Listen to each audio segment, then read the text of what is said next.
I'm Sarah Borkson-Keeter with NAREITsREIT.com, and welcome to Quick Study, a monthly review of REIT market developments. I'm joined today by Brad Case, NAREIT Senior Vice President for Research and Industry Information. Welcome, Brad. Thanks, Sarah. So after 4 months of downturns in the REIT market, we suddenly got a rebound in December. What was behind that? There were several things behind it. There certainly is more optimism about macroeconomic growth in the economy, and we've seen that in asset markets more generally. But certainly, REITs outperformed non-REIT stocks. For example, the REIT market was up 4.2% during the month of December, whereas the S&P 500 index of large cap stocks was up less than 2%. In fact, REITs outperformed most asset markets during the month of December.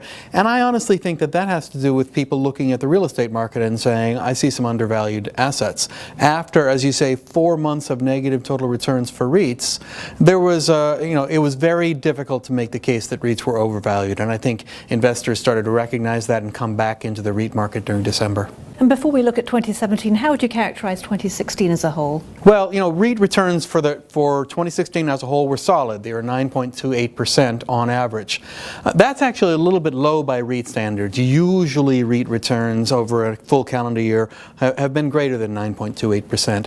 But REITs underperformed much of the asset markets.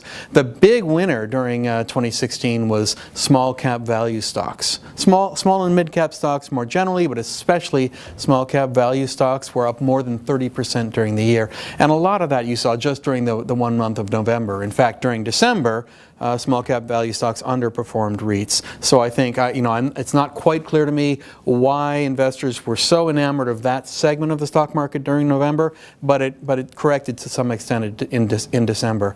If you look at where we are more generally, there are lots of signs of continued slow to moderate but steady growth in macroeconomic conditions, and along with that slow steady improvement in real estate market conditions. So that's certainly good news for real estate investors going forward. And yet when you look at how REITs are valued, they still appear to be very favorably valued for long-term investors. For example, the equity REIT dividend yield at the end of 2016 was just a hair under 4%, and there is still about a 1.5% spread between equity REIT dividend yields and the yields on 10-year Treasury bills. And when you see a spread that wide between equity REIT dividends and 10-year Treasury bonds, that's generally a very optimistic, very bullish signal for returns over the next several years. So I think actually REIT investors in particular are quite well positioned to take advantage of the macroeconomic and real estate market situation going forward. So it sounds like you're quite positive as we head into 2017. I am. I'm very optimistic. And looking at 2016, which were the sectors which were saw the most gains? Well, it's interesting. If you look at the performance during the month of December, the two of the sectors with the strongest performance were apartments and self-storage. And that's notable because those have been the weakest performers, among the weakest performers during all of 2016. But during December, investors looked at them and said, maybe they have been discounted relative to their prospects for growth going forward.